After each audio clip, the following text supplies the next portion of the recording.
what's up, and welcome to this episode of EST, the podcast for established church leaders by established church leaders. My name is Josh. My name is Sam, and I'm hot.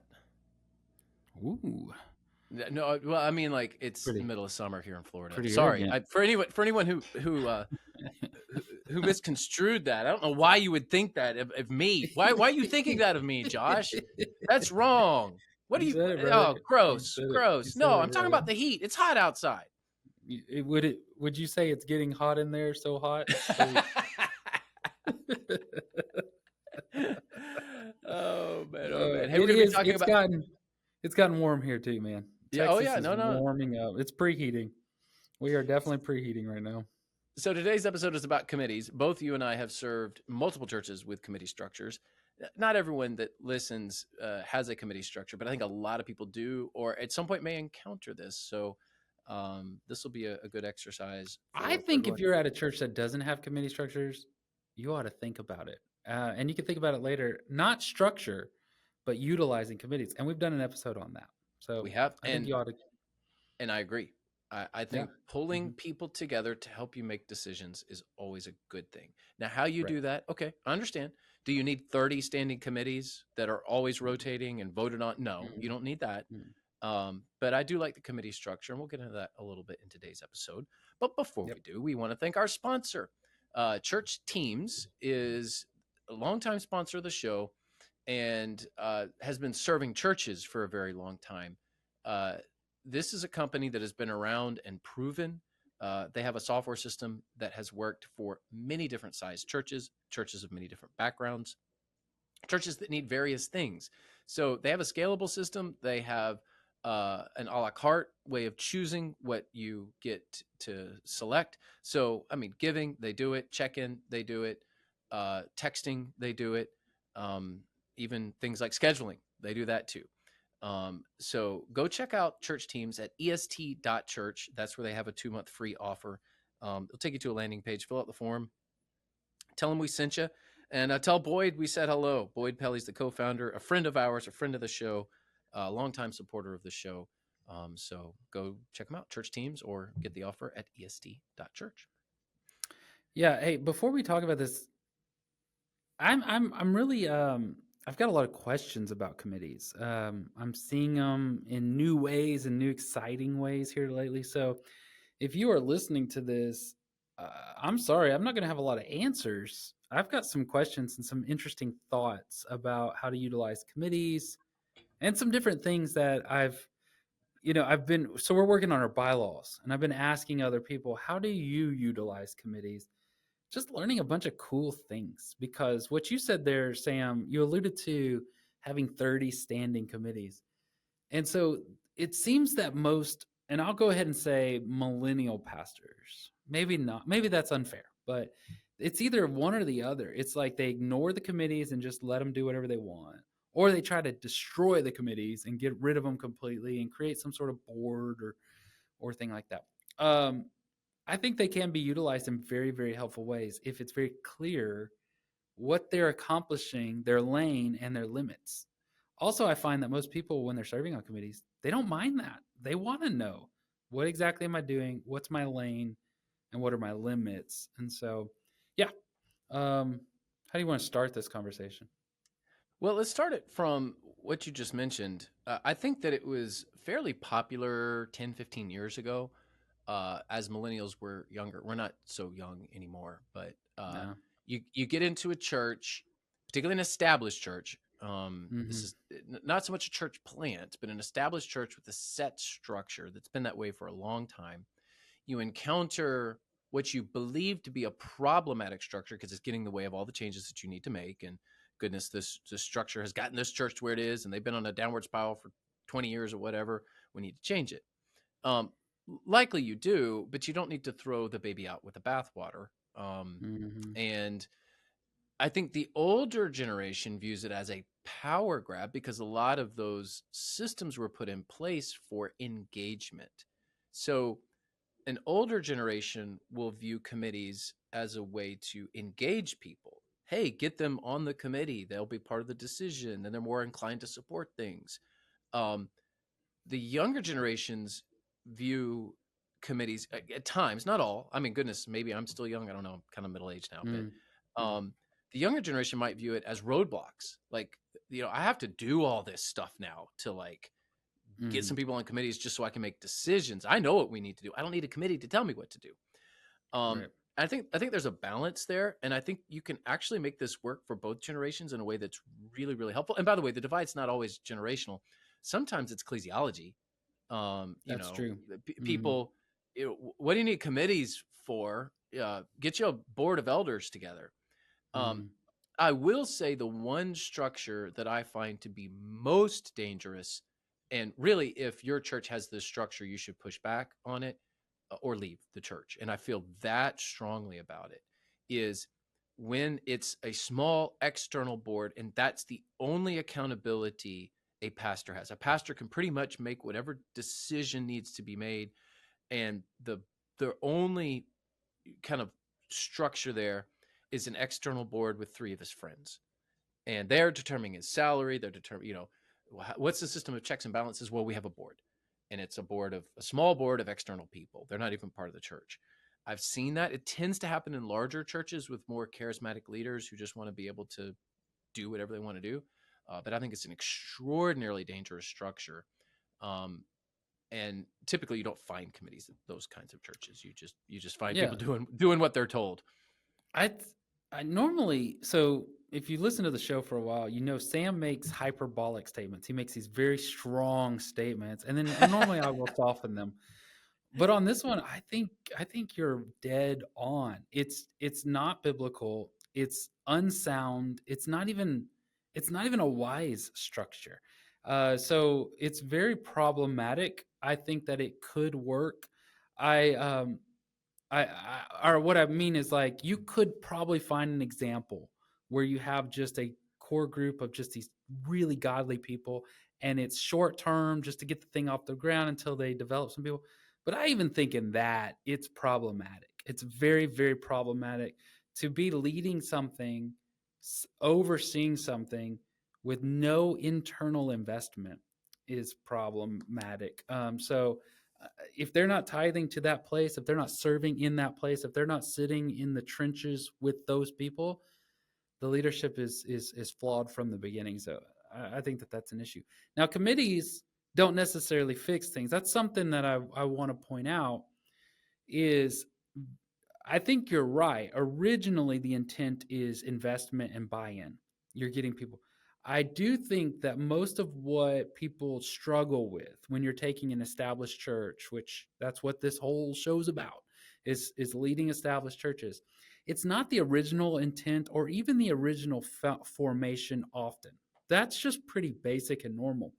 What happens is over the years, systems devolve and they gain excess weight, or they lose a personality, or they didn't ever think through change. And so what it originally was is not what it is now. And through years and trauma and hardships, other things get merged into the system, and it's no longer about investment, and it becomes all about control or limiting positions of power. My previous church, largely the committees thought of themselves as protecting the church against rogue pastors, because in their view, they had previously rogue pastors. And so what it did was just put a wet blanket on everything and make unnecessary. It wasn't there for investment and everybody getting involved and let's get things done. These things just became a problem. Not always. I mean, sometimes people were great and that sort of stuff, but largely the language was, well, we put this in here because pastor so and so in the history, they did this or that. And I kept feeling like I was answering for the sins of some previous pastor. And I know a lot of guys, a lot of church leaders that feel that same way. So you got to try to help people understand that happens naturally, but we could fix that and rewrite the ship and then build in policies and structures that prevent those things. The last thing that I will add to this sort of like formational conversation piece is it does not, it really doesn't matter, y'all. It can be an elder system, and you're going to create this elder system. And I hear people all the time talk about, well, elder systems, that's going to give accountability to what we've traditionally called the lead pastor, XYZ. We've got these committees. That way, this pastor doesn't abuse the finances or human resources, etc.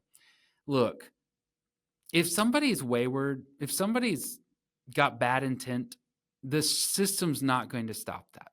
It's not. All of these church systems are built on a necessary level of trust. You have to trust the leaders. And if you do not, it doesn't matter what system you have. You will eat up good leaders. You won't protect against bad leaders. And you'll just rot the inside of the church because it's supposed to be about trust. So that's one thing. If you're serving on a committee or not, if it's fundamentally because we do not trust the staff, or we do not trust the membership, or we do not trust XYZ, your system's already broke, and it's not going to be fixed by writing a new bylaw or creating a different committee over committees, something like that. So Yeah, great points. Think of your bylaws, the structure, the governance of the church, as a building. And if you build a building, it requires maintenance, right? And if you never do anything to the building, hey, we're going to build a building, great. Hey, we built it 50 years ago, 75 years ago, 100 years ago. Hey, that's awesome, really cool. But we've never done anything with it. Whatever it was 50 years ago, 75 years ago, it's still the same thing. If that was a building, you would say, man, there's probably some very serious issues with that building. There's probably some horrific deferred maintenance issues. Well, your bylaws are the same way. Your structures are the same way. You have to. It's almost like it's a building or even a living, breathing organism. Like you have to nurture it. You have to work it. You have to change it. You have to constantly be moving with the times. The bylaws are not the Bible. Stop treating them that way. Your structure is not the Bible. I get issues of ecclesiology. I understand that, but I'm just talking about church structure. There's many different ways to structure a church and valid ways to structure a church. So you will often encounter an established church that's like, well, that, this is the bylaws, like as if it's the Constitution of the United States. And it's like, no, we're allowed to change our bylaws. We should be changing our bylaws. And honestly, you should be reviewing your bylaws every 2 years and doing some updates. They may be minor, that you may decide you don't need a committee anymore. We hired a missions pastor. He happens to be our executive pastor too. We decided as part of that process that the missions committee as its own entity wasn't needed anymore because we hired a pastor to do that. And so we built a team around him, but we only have a personnel committee, a stewardship committee, but that does finance and facilities, and a nominating committee. So we have a very limited committee structure at my church. And so when we did away with the missions committees, because we had a pastor overseeing that, there was a system of checks and balances built into it. It was a redundant, the committee itself was now redundant. My point is we changed it, and you have to make those changes. And if you don't, and your bylaws get really outdated, you can find yourself in a lot of trouble because those are the legal documents of the church. If you get sued, guess what the courts are going to uphold? They're going to uphold what's ever in your bylaws. So it is important. Yeah, it is important to keep them updated and not to treat them as guiding you. And if you need different guidance, change them. And not as set in stone. These are if you're looking at the bylaws as like the foundational elements of our church, you're not using, that's the wrong tool. That's like using a wrench when you need a hammer or vice versa. The bylaws are not, they're not static. They're not meant to just be permanent. They're meant to change over time with the practices of the church. If you're declining as a church, you can get way over structured with your bylaws. If you're growing as a church and you don't change them, you can be way under structured. So as the church changes, so do the bylaws need to change. Yeah. Okay. So some practical things. If you're listening to this, you probably want practical things. I have learned there are some different bylaws out there when it comes to standing committees or teams, whatever you want to call it. I like this sort of language or this thought pattern.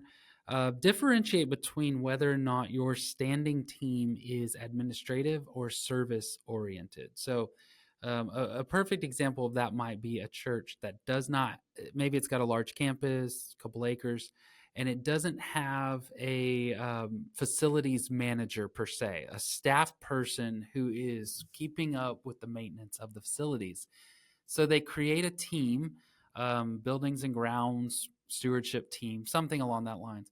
That team is empowered to administratively, deal with the line item that works with the facilities to make decisions on, do we need a new air conditioner unit over there? Are we going to repair it or replace it? Those kind of decisions. The normal thing that you would normally hire a staff person to do, or that you would ideally want to hire a staff person for, that team is administrative. Now, what I've seen and learned is that some churches have a mechanism in their bylaws that says if there is a staff person who, is given the same responsibilities that a standing team has, that standing team reverts from admin to service. They serve at the pleasure of that personnel. And a great example of this I find in Baptist churches is finance. So often, almost, I don't know, I've never seen a committee led church that does not have some sort of financially responsible service committee or team. But I've also seen large churches that also have a full accounting staff and an executive pastor and these professionals that have advanced degrees in managing finance. And yet they're still having to run everything through an administrative team. And that creates a lot of tension that is unnecessary. So I think if that team was to revert and say, this team no longer makes the day-to-day expenditure approvals. This team no longer makes XYZ decisions. Instead, this team has reverted to serve the church by being an accountability board that oversees the expenditures, not to approve or deny, not to set a budget or reject a budget, but instead to ensure that there is safety protocols in place so that that person that you hired isn't, writing a grant and then taking the money for themselves and self-approved bonuses. That would be a bad thing. And so you want a committee or a team to oversee that instead of, so I think that that's kind of a neat mechanism, something practical. We often think of standing teams as like standing, like I know that my Redeemer lives, and in the end he shall stand upon the earth. Like standing teams mean for all of eternity we will have these teams. You do I'm going to not be on have the to. finance committee in heaven. I just know it. Yeah, somebody's got to steward the streets of gold. So there's definitely what do you think about that, Sam? Like No, the difference between administrative and service teams. no, it is a huge issue, not just in church world, but nonprofit world as well. So you have actually touched on, I think, what is one of the most basic, but also one of the most misunderstood parts of nonprofit governance. It's the difference between an oversight board or a governance board and a working board, or what is sometimes called an operational board. So let's say you have a small homeowners association. It's 20 homes or something like that. You're not going to pay like somebody full time to administrate that. You're going to have a working board or an operational board that kind of Mm, oversees that homeowners and a lot of those homeowners associations can be just awful because of those mm, reasons. But you get the point. It's small. The revenues are $100,000 a year. You can't hire a full time person to manage that because you right. need those funds to keep the grounds clean. So you would Mm, form a working board. Now you grow in size. Let's say you have a public, or not a public school, but a private school, a Christian school, and it moves from, well, we were just doing preschool, now we have elementary, now we have middle school, now we have high school, and it grows and grows and grows and grows. Well, that working board is no longer needed. You don't want you don't want the board making day-to-day operational decisions at a school that's bringing in $10 million in revenue. You need to hire a right. superintendent. You need to hire Mm, administration, and they're going to start making those decisions. The board then moves from working board, operating board to a governance or an oversight board where, hey, we still exist. The accountability is still there, But now we're holding the administration accountable. We're not making day-to-day decisions on behalf of the school. We're Right. overseeing the leaders who do. So the church will also go through a similar transition.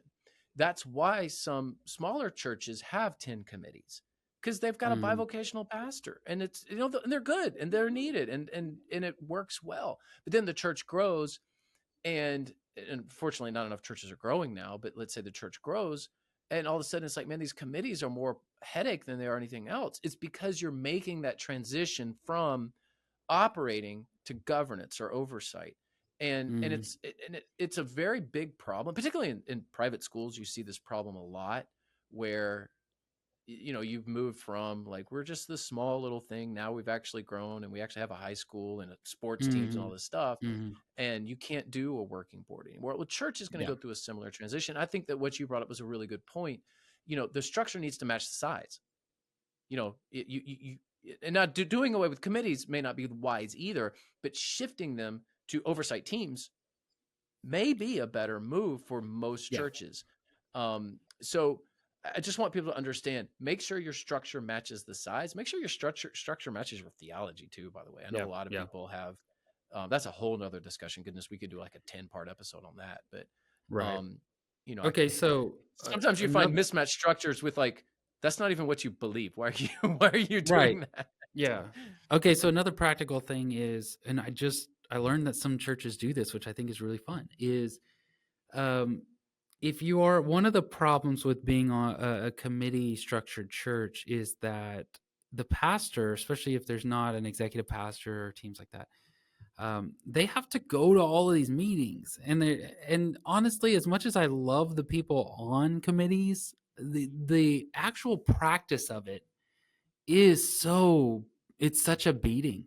It has to be by necessary, it has to be in the evenings, it takes a lot of work, and so when you have a whole chapter of the Bible that comes to the conclusion that it's not good for our pastors to leave preaching and prayer to deal with administrative duties, but then you walk around with a pastor, most pastors, and I would say most Baptist pastors throughout their week, and all they're doing is administrative duties. It becomes such a beating. So, and if you have 4 committees and they meet on Wednesday nights, that's every week, every month. You have another meeting. You've got to get more stuff printed, more stuff ready. You're away from your family. Okay, so what some of these churches are doing is regularly, like quarterly or every 4 months, they will get all the committees to meet on the same night. And they meet all together for 15 minutes or so. Pastor shares a challenge, and I love that. It's more because we think of this as business and what we do on Sundays, or whatever. That's discipleship. No, disciple them in that. Hey, reminder: this is what we're here for. This is what we're doing. Here's the big things. I've made an agenda for all 4 of y'all to tackle tonight. You've got one question each. We're going to break off in groups. I'm right here if you need me. Then that month at least, you just have one meeting. But it's also a discipleship element. There are other things where, like, if you have a human resources team and a finance team, very often those will make decisions that need the other team to make a corresponding decision. So if they're in the same room the same night, they can do that and they could talk it out instead of waiting for the whole month cycle for that decision to be. So that's a new thing. It's new to me. I didn't know people It's were doing that, but I think it's it's what pretty we cool. do. It's what we do at West Bradenton. Our committees meet about 10 times a year. We don't Okay. meet in July. We don't meet in December. And it's all on the same night. And I'm there available if needed, but I don't go to all the meetings. The check. So you may say, well, Sam, how do you know that they don't go rogue? Well, what we have in our bylaws is that the chair of each committee has to get approval for the agenda from me. So the chair will set the agenda, but then that agenda must be approved by the lead pastor. So it's a Mhm. really good system of checks and balances. And then the committees will meet about 10 times a year. And then I'm going to the meetings. I may say, hey, I'm going to start with stewardship because they've got a big decision on some, capital project, whatever. And I'm going to jump over um, to our personnel because, hey, we're hiring someone. And so they'll do the things in those meetings that don't require me. And then when I Mhm. show up, they'll be making decisions that do require my input. But I'm always approving the agenda. I don't get to set Mhm. the agenda, but I get to approve the agenda. And it for us, and some of you may say, well, that wouldn't work at my church because I know who would be doing that. Okay, that's fine. But for us, it works out really well. It's a great system of checks and balances. I'm there casting the vision, making sure the church is still headed in the right direction without having to control every little thing. Yeah. Yeah. So, bottom line is, I think committees or teams, I don't really care what you call it, but I do think that they serve a great, um, they serve a bunch of great potential benefits. Getting lots of investment, broader understanding, wisdom, because you don't know everything. So there's wisdom to that. I think they can also help with the workload. If you're hiring somebody and there's a team of people that are going to do all the social media checks, that are going to do the background checks, that are going to do the initial interviews, that can help a lot. I think where there is danger is if it's only thought of as a distrust towards the actual leadership of the church, the pastors and the staff. I think it's also a big problem if your committees are essentially gathering together once a month for 1 hour, handing the pastor a big list of to-dos, and then they go home. And then you've just got this extra workload from people who aren't in the trenches day in and day out. So there needs to be very clear lanes and limits and expectations on what is y'all's role, what is my role, and how do those two things go together. I think they're phenomenal. I think they can be really, really, really helpful. And that's coming from a pastor that's been burned by several committees. And so Oh, I I've still been burned believe in them. too. Yeah. I've been burned badly. I've been fired by a personnel committee who didn't even have the authority to fire me. They just made Yeah. threats, and I had to leave. Right. So I've been there, and so I am speaking from a place of committees don't always work. I've been in those situations. I still say, okay, what's a better option? And you may call them Mm, teams, you may call them committees, you may have different labels. But if you want accountability in the church across the board, show me a better structure. Maybe it's out there. Um, so I would also just finish with this. If you're a lead pastor in a situation where you have committees, there are two things that are important here: one, accountability, and perceived accountability. So, mm-hmm, particularly with you, there's the actual accountability that you have, and that's what the structure will accommodate. But then there's mm, the perceived accountability. What does the church view as accountability for you? And those two things mm-hmm, can be very different. So I would just make sure that if you have a gap between actual accountability, what the structure actually is, and what people perceive, um, you need to you have a communication problem at that point. You might have a structural problem. You may have a communication problem. And so people need to know, hey, no, your perception of the system is wrong. Let me communicate what we actually do. And I think mm-hmm. a lot of pastors get caught up into that. It's not so much the actual structure as it is people's perception of what the structure is. Yeah. So make sure not to solve a communication problem with a structural solution. Yeah, that's a good word. I would also add, I think it's good and it's right to put boundaries around pastors and Absolutely. to protect us against us and to protect the church against rogue pastors. I get that. What I would want to also point out is that there are committees that will destroy a church just as bad and in the same ways that pastors will. And oftentimes, I do believe it's an ignorance on the part of the committees. But if the accountability structure is only going one direction, if you're a committee led church and the only accountability in your structure is towards the pastor, you don't have any accountability around the actual leadership of your church. So the accountability needs to go both ways. If the committees are completely self-governing, they do whatever they want to do, and there's no, like what you have there where you approve the agenda, that's a great step towards accountability in the other direction. And I think both that balance needs to be there. And when both sides are balanced with, and I'll admit it, my ecclesiology says with a nod towards or with a lean towards the pastor, the biblical leadership of the church, the one that God has ordained and not the ones that man have created. If that's balanced out and leaning towards the Bible, I think you've got a really healthy potential there. But don't be in a system that's like we have all this structure protecting our poor little church around the pastor. No accountability over the deacons, no accountability over the committees or the staff or the small group leader. Everybody has to have accountability, or else it's going to be a problem. Yeah. But that's all the time Your we have It for the is. moment. Your structure can never shepherd you. You need an actual shepherd to That's shepherd you. true. That's Um, right. Want to thank the today's sponsor, which is Church Teams. Go to est.church to get their 2-month free offer. You can check them out under the hood. Like there's no risk. Just go and do it. If you know that you need to make a change or thinking about a change or need to get started on church management software systems, then Church Teams is the one that you can select. est.church is where you can go find them. Yep. Thank you for listening. We so appreciate you. We hope that this helps, and we will catch you later.